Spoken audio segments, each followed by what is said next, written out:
but he has MS now, right? And he can't walk, and Oh boy. and he's not dying. He's not dying tomorrow, but his life is probably is shortened, right? Is shortened now, and he's got one of the largest fly fishing resources online. He's been around just like you on the blog forever.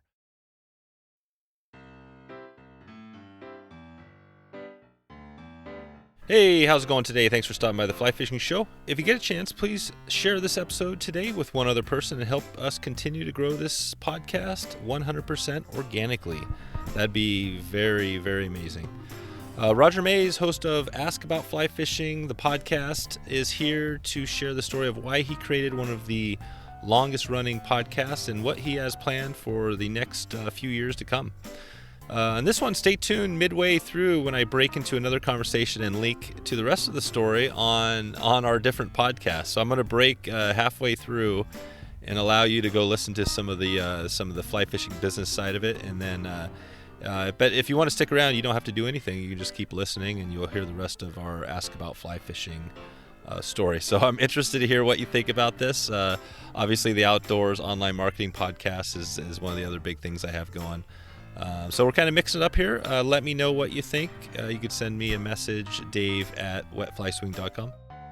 So without further ado, here is Roger Maves from Ask About Fly Fishing. How's it going, Roger? It's going great. Sunny day here in Colorado. We get a lot of them. That's awesome. God, you guys, Yeah. that's the thing about Colorado. We always talk about that here because we've got some cool stuff, but we don't have as much sunshine, at least on the west side over here. So you got it pretty good. Yeah, we do. Can't complain about that. That's cool. And you're in a hot spot. I mean, obviously the fly fishing, Colorado comes up a lot because it's I don't know per capita if it's got more fly shops than any other state, but it's got a bunch of them.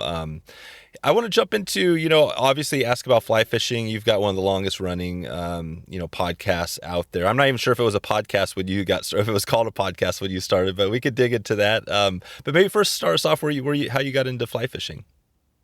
How I got into fly fishing? Well, I started fishing with my dad, throwing bass plugs and stuff from a boat, when I was about 5 or 6 years old, I think. And then we moved to Alaska, and we were stationed up there. My dad was in the Air Force, and so we were stationed there in Anchorage and fished the Kenai Peninsula every weekend, went camping. And so I get really tuned into the outdoors back then and fishing. It was fantastic fishing back then. And so from there, we moved back to Colorado, and I was given a bamboo fly rod from my great uncle in Chicago. And I what do I do with this? So my dad said, well, maybe we should find a reel and some line for it. So we did. My dad didn't fly fish, but so I took that and I started just waving it around in the backyard and taught myself how to cast, and that led later to a neighbor father that lived 2 doors down from us, taught my best friend back then and I about how to tie flies, and so we started tying flies, and that's kind of how it started, and I've just been fishing ever since. But Yeah. The business side and the Ask About Fly Fishing, podcasting, and so forth came along much later. But. Yeah. How did so? I mean, I think was it 2006 when Ask About Fly Fishing got going? Yeah, to March of 2006, and it was just kind of I've always been involved in advertising and marketing. I mean, I was a commercial photographer when I first started out. I have a degree in illustrative photography, but at the time I was taking a course from one of the big names in marketing, Alex Mandossian, and it was called Telemarketing Secrets. And I was going through the course to try to figure out how I could use, recorded conference calls in the marketing world for my clients. And all of a sudden I just thought, oh, well, gosh, nobody's talking, I mean, in quotes, right, talking about fly fishing online at that point. And this was before the videos were getting going and all that. And so I just thought, well, this might be something that we could do, and I've always been an educator in many ways, doing seminars across the country and so forth. So I thought this is a good place to maybe educate the public about fly fishing. So a friend of mine I said, hey, what, you want to do this with me? So he said, yeah, we kind of co-hosted it at the beginning. and just got it going. I think Mike Lawson on Spring Creeks was our first show, and we took it from there. The I think the Itinerant Angler started like a week or so maybe before me. I didn't even know it existed. I mean, there was nothing that I knew existed. I was just kind of off on my own. But I later found out, trying to do some research, that the Itinerant Angler, was starting at the same time, within weeks. But like you say, it wasn't called podcasting there. We called ours internet radio because we were broadcasting live over the internet. And then recording it. Now, I think we may be still the only ones doing that. Yeah. Which complicates it. Yeah. It's riskier for sure. But I think out of what we've done, I've done 325 shows now. I think I only lost one show.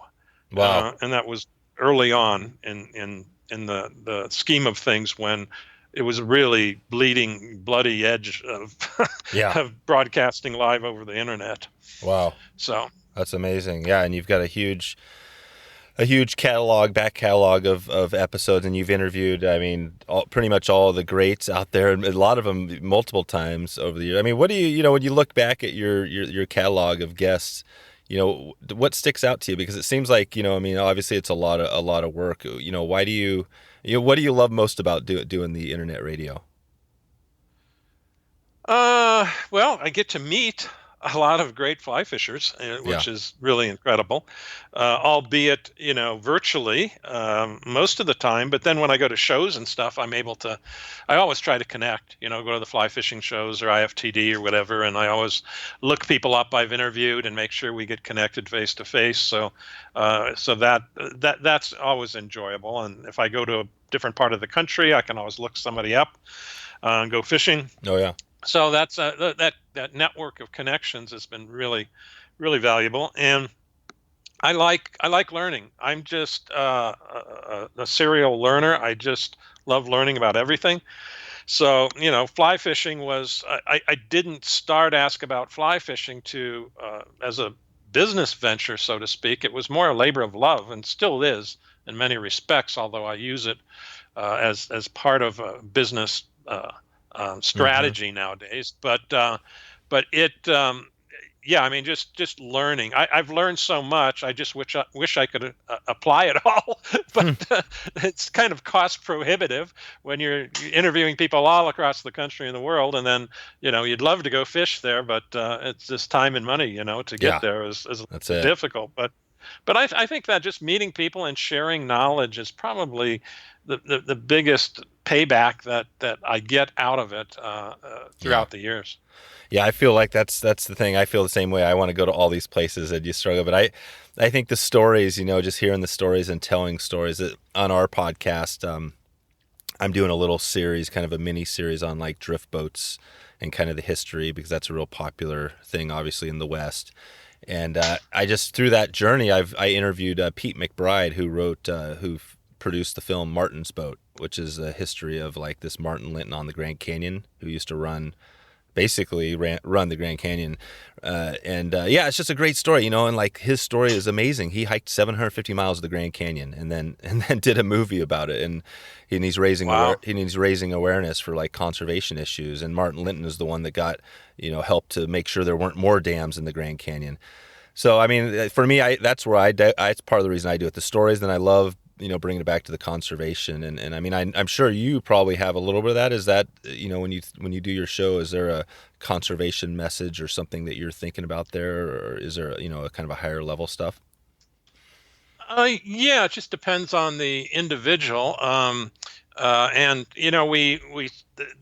topics are spread really broadly. I mean, we do things from technical kinds of, shows on, Euro nymphing, or dry fly fishing, or those kinds of things, highly technical with the speakers we have. But we also do things on fisheries. Going to a particular, what we did one recently on northern New Mexico fisheries. Oh wow! And that one happens to be. Is interesting. Spencer Seam was the guide that we interviewed there about that, and he was the impetus for the writing of the book The Feather Thief. Oh yeah. So now this week I'm interviewing Kirk Johnson, who wrote The Feather Thief. So that interconnectivity kind of worked out. So I interview authors. Yep. I've got relationships with Amato and Stackpole Books and some other publishers. So I'm always interviewing their authors. So the breadth of the content is large, and I do ask about conservation. We did a show recently all about conservation, and but it's just kind of depends on the guest. I kind of feel them out, and are they involved or aren't they? And it always comes up when we talk about a fishery, because a lot of the questions that come in are about, well, what's the health of the fish in your area? How's the river doing? What's happening with the dams? Are they removing this or that dam? Mm-hmm. So that always comes up. And I think that's a good point to be made about the show Ask About Fly Fishing, is that in the name itself, it's Ask About Fly Fishing. So we allow people to ask questions before the show and during the live show, so that they can get their questions answered. And I mix those with questions that I have, and then that becomes kind of the agenda for the show. So again, it's and those questions about conservation come up quite readily from the guests, from our audience. From our audience that write in and want to know about the health of a fishery. That's all. Yeah, no, I love that you do the questions. I think that was a smart thing to do, because it engages your audience. People are actually going to, hear their questions answered, and that's cool. Has it been, obviously, you do a live show, that's not the easiest thing to do. The people are doing Facebook Lives and things like that, but it's probably a little different. What's been the most challenging thing about doing the live show over the years? Well, initially, just the technology to make it happen. It was brutal at the beginning stage, because nobody had a solution. I was kind of piecing things together, technically, to try to make it happen. But I wanted to do it live because I wanted, just like you said, I wanted the interaction with the people. Mm-hmm. And so that was important to me. And as time went on, the technology changed. Just for people that might be wanting to do, their podcast live or something down the road, I use a software platform called Instant TeleSeminar, and it allows me to just basically, it's like a online conference call, but the guest calls in, I call in, and then the technology takes care of broadcasting live over the internet. So we put a player during the show, the live show. There's a player, and people can call in with their phone and listen, and they can use the online player that's on the homepage of our site to listen. So now it's easy, and it automatically records it. Yeah. So when it's done, I just pull the recording, I send it over to Ruby, one of the people that works for me, and she cleans it up, and then we post it, and it goes into our archive, and it sits in our archive, forever, as far as I'm concerned. So, yep. So the hardest part initially was just the technology, and you could probably remember when video was first started. Oh yeah. How choppy and the bandwidth was so terrible. From one site to another, you could maybe play this or maybe not play it. But technology's come a long way. It's really easy nowadays, mm-hmm. I think, and compared to when we first started. Yeah, there's a ton of good solutions now out there, and I've interviewed on my other podcast a number of experts that have products in the podcasting space, and from Squadcast to just Zoom. Now that we're in COVID, it's the Zoom, right? Is this become this normal thing? Everybody uses Zoom. And if you had to, there's all sorts of different ways to do it. You mentioned your archive. It was interesting because when I first heard about you, I was listening to your show a big part, because you had some amazing guests. And when I was starting my show out, I would kind of listen to some. If I had a guest coming on from your show or on my show, I'd listen to yours to kind of get a little bit of background on them, which I still do. And that's helped. So I was a member for a while there because you had a membership thing, right? You paid to listen, and there were no episodes on Apple. And it's interesting because I have a guy who's kind of a mentor of mine. And he tells me, he used to say, you know what? It's not a podcast if it's not on Apple, on iTunes, Apple Podcasts. Yeah. You got to be there. But you kind of had like a show or two, right? Can you talk about your membership thing? And I don't think you're doing that anymore, right? No, we're not.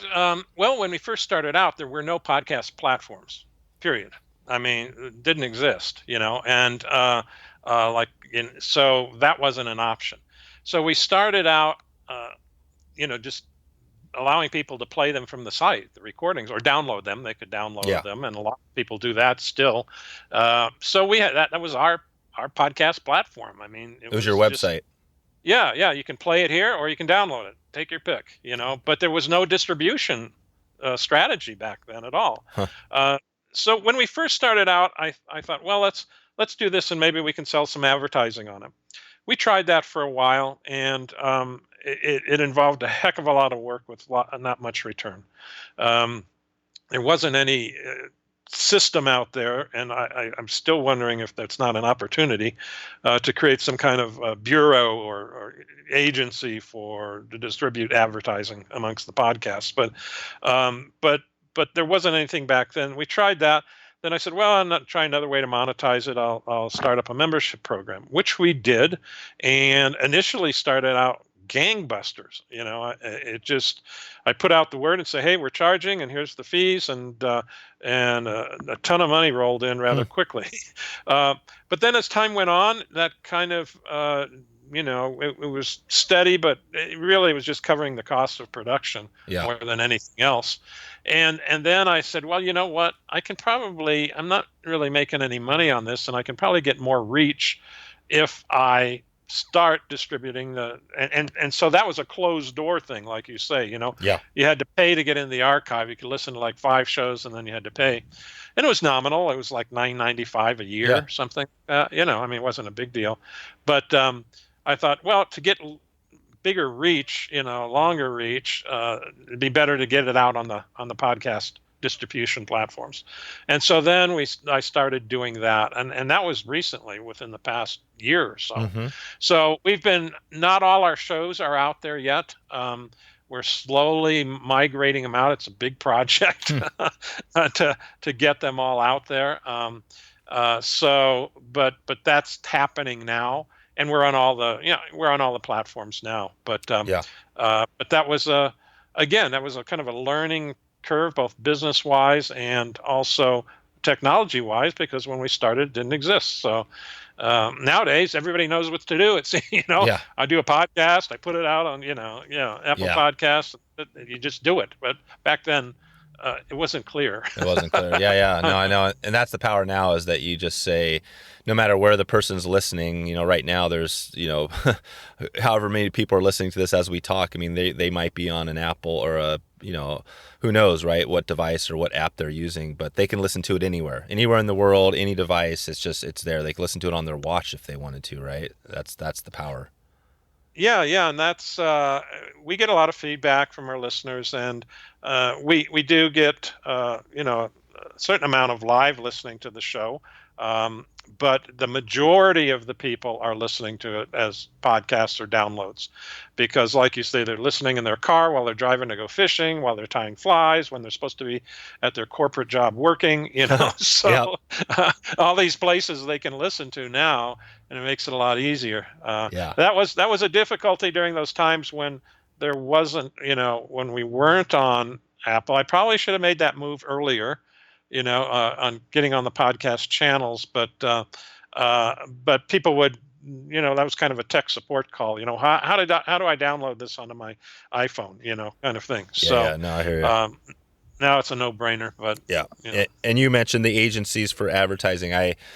Being in that space as well, kind of the podcasting, there are a number of companies now that have services for advertising and that are out there. I'll put a link to a couple of the bigger ones, but there's some great services. The challenges in the fly fishing space, it's so small that the advertisers, it's not, there's a lot more business advertising on those markets than there are fly fishing companies. So it's a little bit of a struggle, Right. but if anybody has questions about that, I could help with that. But I wanted to dig, they ask about fly fishing. If we have time, maybe we'll dig in a little bit towards the end back to some of the stuff there. I mean, obviously it's a huge resource if anybody wants to go listen to hundreds of episodes they have, your website. But I did want to touch on the other thing. You mentioned it before, your business and the strategy. Can you just talk about? I know you've got something new going here. Maybe start us off with the new project you have going and talk about how that might help some of the fly fishing companies listening here.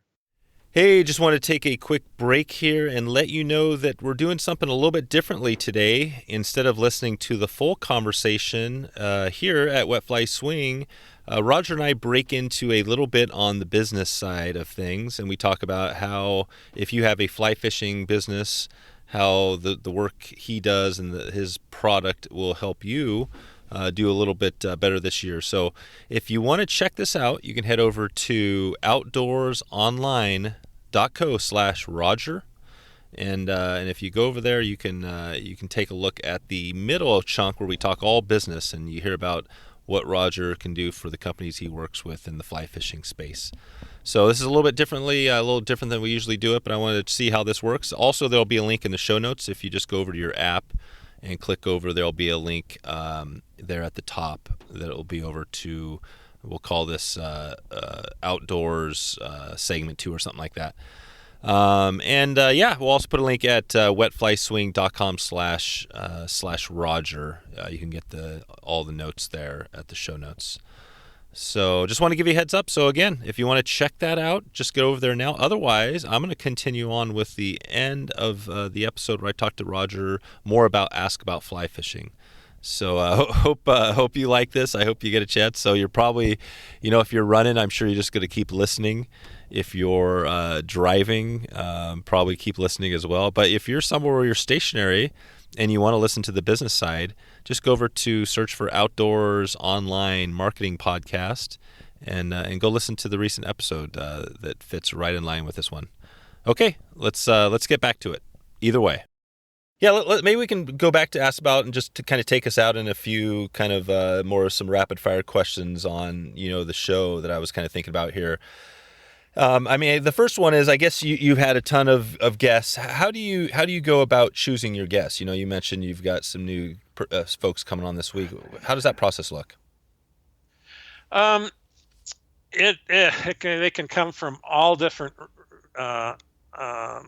directions. I mean, the feather thief thing is, I was up on a friend's son's ranch in Wyoming last year, and we were sitting around drinking wine at the table that night, and his wife, Hillary, we were talking, they're both fly fishers, and we were just talking about fly fishing. Goes, I know this guy down in New Mexico, Spencer Seam, and he has something to do or connection with the guy that wrote The Feather Thief. And I said, really? She goes, yeah, I have his card. So she gave me his card, and a couple months later I called Spencer and then did a show with him because he's a good guide, and he was the one that kind of gave the idea to Kirk Johnson about writing The Feather Thief. And so then I got in contact with him. So there's one example of how that I got two interviews out of that are interconnected. Gotcha.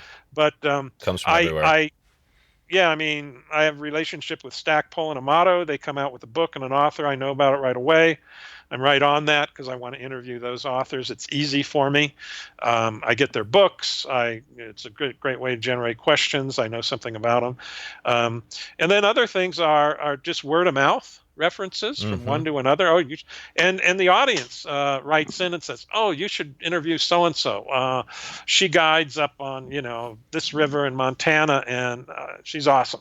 So then I'll follow that up, and I interview both the gurus in the industry, the Landon Mayers, that kind of thing. But I also interview just the everyday guide on the river, that knows more than maybe a lot of these gurus, but that's right. But that's the sources. So authors is one, referrals is another. If I think I need something, like maybe there's plenty of holes still after 325 shows. There are many places and things that I need to interview people about. It's just like it doesn't end.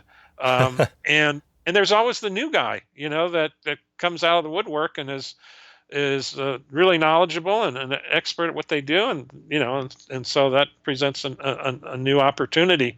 But yeah, I might say, I haven't really done anything about fly fishing in Western Pennsylvania. I should look into that more and see what I can find there, and then I may find someone there, and then go to the fly fishing shows, which is going to be difficult now, but there's a lot of connections there that you can make. The people that are speaking there are always good interviews because they're used to talking. But one thing in the fly fishing industry I found is I've maybe had 2 interviews where it was like pulling teeth, to get them to talk. But most of them, I'm trying to control them so that they don't talk so much. Exactly. It's easy. It's easy in that respect. And you don't, when you're doing yours, on your show, it's live, right? So you're not really editing those. We edit the recorded show afterwards. Yeah, you do. But not much. Not much. We're just pulling out if there's long space, situations or something like that. But it's just minor cleanup. We once in a while have, the speaker will drop off and have to jump back on again. So we got this big blank space, where I'm trying to entertain people while we're waiting for them to get back on. We might cut that out, but it's minimal editing. It's just really it's minor. It's kind of like what we do. And it's interesting. I love the chat here because I've interviewed a number of editors of magazines and folks that are. And I think of the journalism piece, right? As I've been digging into like this drift boat series I'm doing, kind of this side kind of mini series or whatever you want to call it. Where I started with, the Martin's boat thing because I heard from one of my guests, one of the guides that we had on, Marty Shepard, mentioned Martin's boat, right? This little 20-minute documentary. So I watched it and I was like, oh my God, this is amazing. Grand Canyon and all this stuff. And then so I found the film producer, Pete McBride, and I was like, okay, let's track this guy down. And I ended up interviewing. That's the episode that went live this morning. I interviewed Pete McBride, but he turns out not only did he produce that, but he's produced like 10 movies for National Geographic. He's an amazing photographer. And so I'm going off, I'm a little bit not quite on fly fishing. I'm kind of a little off track, but I kept digging into the drift boat. So I interviewed Martin. I heard on the Martin's boat, the guy who actually helped build his boats back in the 60s. So I tracked that guy down, but he died.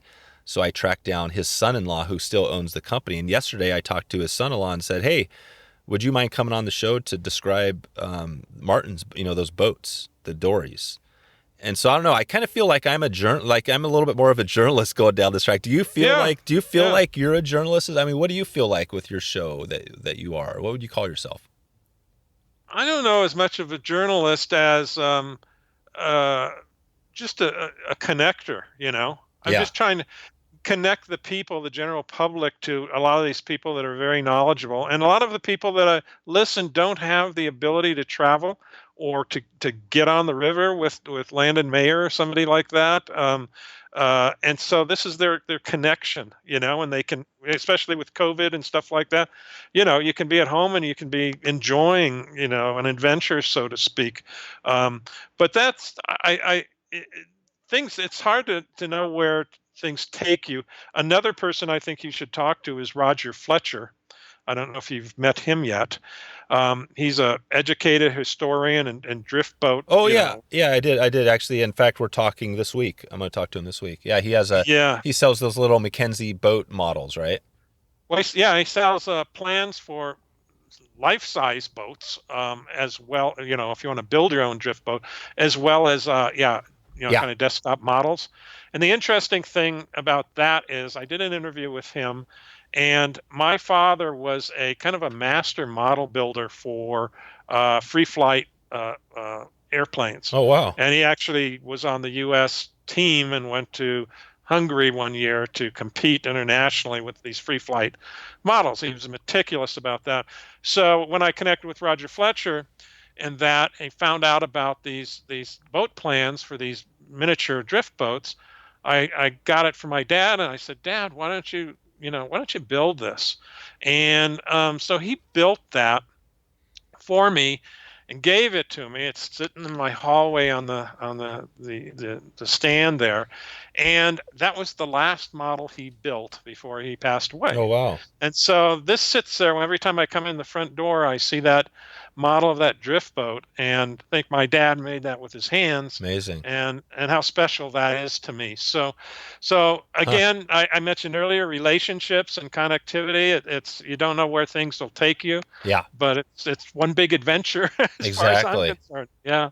Yeah, no, that's an awesome story. And I'm kind of thinking the same thing with the models. I thought my daughters, I have a couple of young daughters, I think they would love to work on a drift boat model, because we take them out in the river and, do the boating. And I think they're so into all the outdoors. That would be fun. So I'm excited to talk to Roger Fletcher for sure. Yeah. Okay, and so again on Ask About, what do you know? Obviously, you've had a ton of great guests. One of your most popular, some of your most popular episodes out there. Do you have one that kind of just has the most views? The ones that have been most popular. Well, trout are always most popular. Yeah. I like to talk about salt, but I know it doesn't get it. But it doesn't bring in as many listeners as does trout, and even trout over other freshwater species. So, but the ones that have been the most popular recently are Euro nymphing. Mm-hmm. I think that's the technical aspects of that, like with Devin Olson, and those I think probably are, and we've done a bunch of those. But that is definitely probably the most popular of things. I've got a lot of people like the Stillwater episodes because that's something that's kind of a mystery to people. It is. I mean, they can go down to a stream and they say, well, there's pocket water here and there's a run and I know how to drift through that. But you can walk out to a lake. It's kind of like walking out to the salt, right? Yeah. Where do you start? Where are the fish? That's right. And until you learn that. So like we have Denny Rickards coming up again. I've done a couple of shows with him already, but I was talking to him last night, and we've got a nut show coming up in January with him. But yeah, I'm just looking at her. Devin Olson, Kelly Gallup, Jason Randall, George Daniel. These are Charlie Craven has been good on fly tying. Yeah, has been a big. But I would say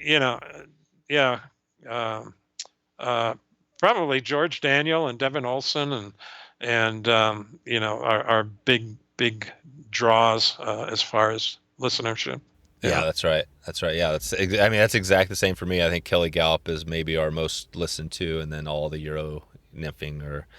Yeah, there's something about it. It's the same deal. And then Stillwater, I haven't hit on the Stillwater really heavily, but I'm hoping. I try to break my show up into seasons where I can, so I'm hoping to do a Stillwater season eventually. Yeah. We did one with Devin Olson on lock style. Oh yeah, fishing. Yeah, and that was that's pretty heavily listened to.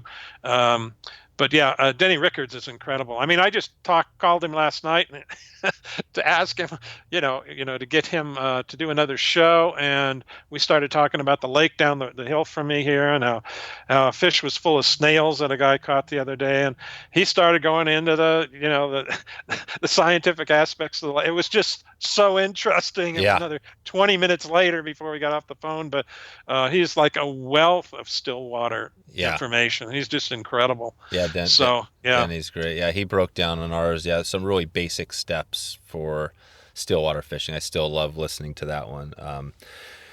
Cool, Roger. Well, I think we've touched on it. I mean, we've obviously heard a little bit of your business background, and they Ask About Fly Fishing, I think, kind of says it all. You've been around since before podcasting, 2006, which is amazing. And I mean, what's your plan? I mean, long term, you got this thing going. Are you just going to keep churning out Ask About Fly Fishing episodes, or do you have a plan to change it up a little bit, or are you going to keep doing what you're doing? Probably just keep doing what I'm doing and combining that with the digital marketing aspect of business and trying to help, fly fishing businesses get the word out and help them to build their businesses. And it's still Ask About Fly Fishing regardless is a labor of love. So I still do it. I can't really see myself stopping now. It's like, I'd be doing a disservice to my listeners because people say, I just got a note the other day and it said, Roger, you have like the biggest archive of shows on the Yep. planet, and there are many people. Well, I shouldn't say many. I mean, there might be a handful of my guests that are no longer with us. Yeah. So I think with what I'm doing, with what you're doing, and creating archives that people, will be able to listen to them long after they're gone, and a lot of their knowledge is evergreen. It doesn't change that much. In fact, the whole Euro nymphing thing, as you talk to the old timers, so that's nothing new. We've been doing that for years. They just put a name on it. That's right.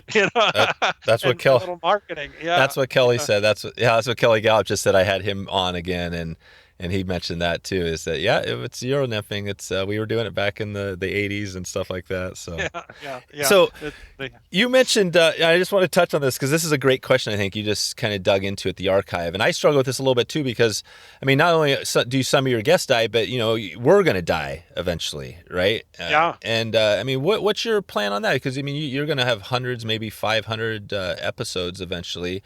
How do those live when you're? What's your plan there? Boy, that's a good question.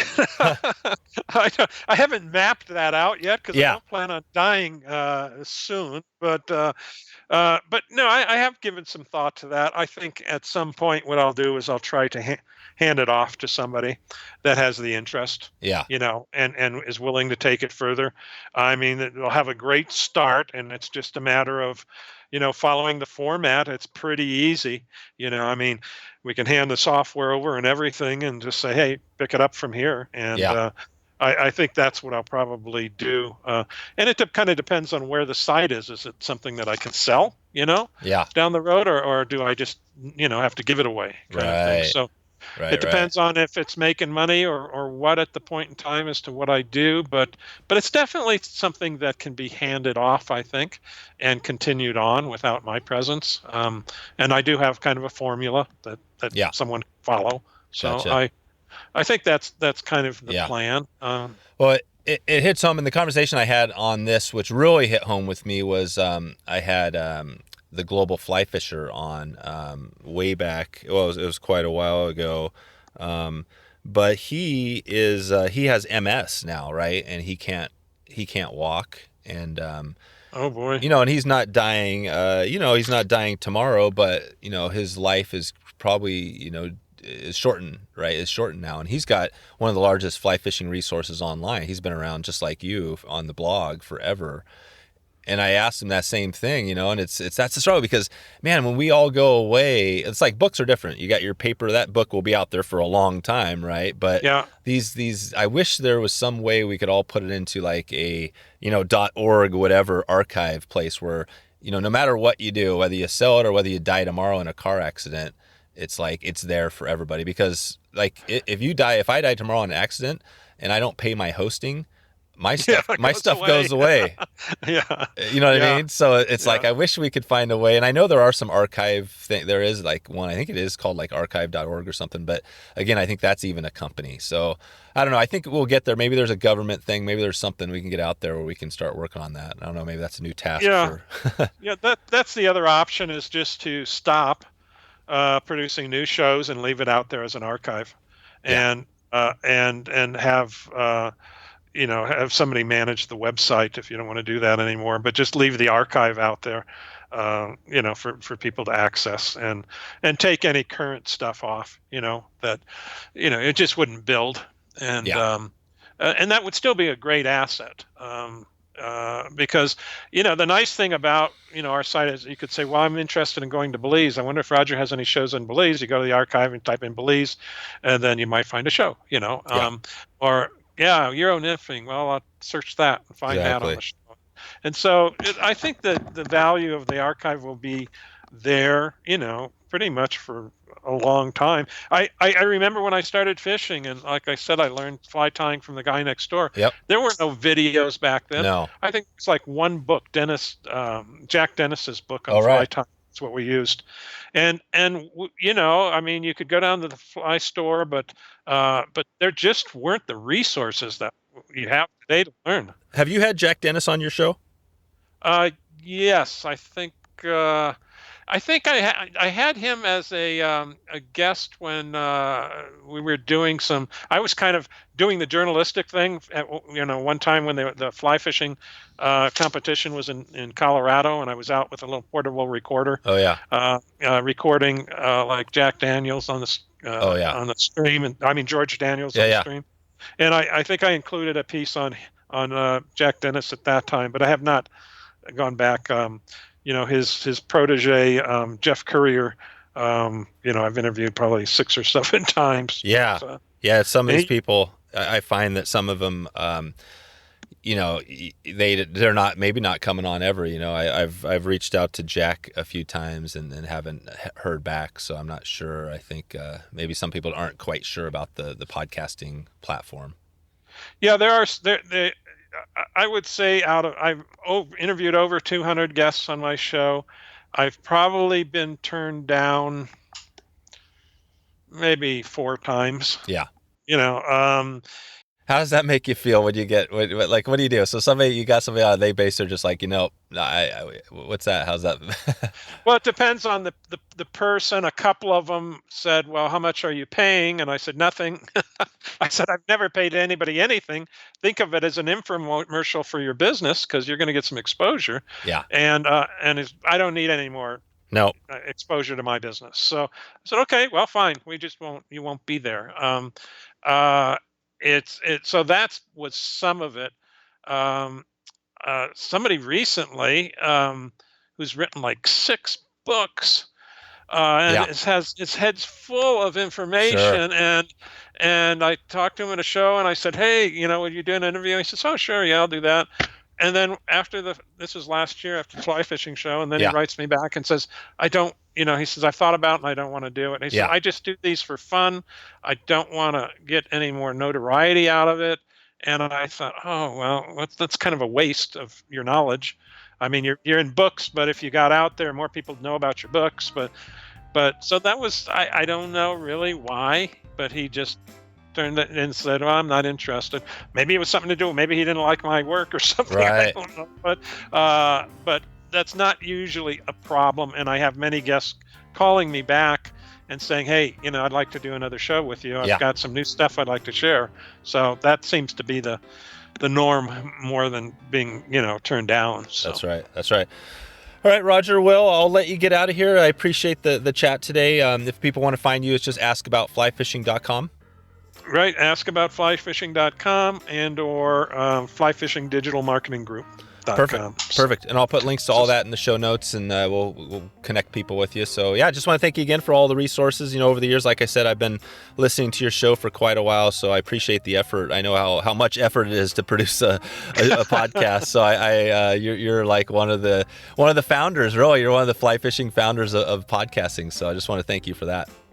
Well, I appreciate you having me on and letting me share my story. Thanks. So there you go. If you want to find all the show notes with all the links we covered, just go to wetflyswing.com/172. Head over to wetflyswing.com/steelheadgear to grab the Winter Steelhead Gear PDF. I'd love to hear what you think. It's kind of a little bit of a rundown of what I love to use during the winter to keep warm and have a better time out there. I want to thank you again today for stopping by to check out the show. I'm looking forward to catching up with you soon. Hope maybe see you online or on the river. Thanks for listening to the Wet Fly Swing Fly Fishing Show. For notes and links from this episode, visit wetflyswing.com. And if you found this episode helpful, please subscribe and leave a review on iTunes.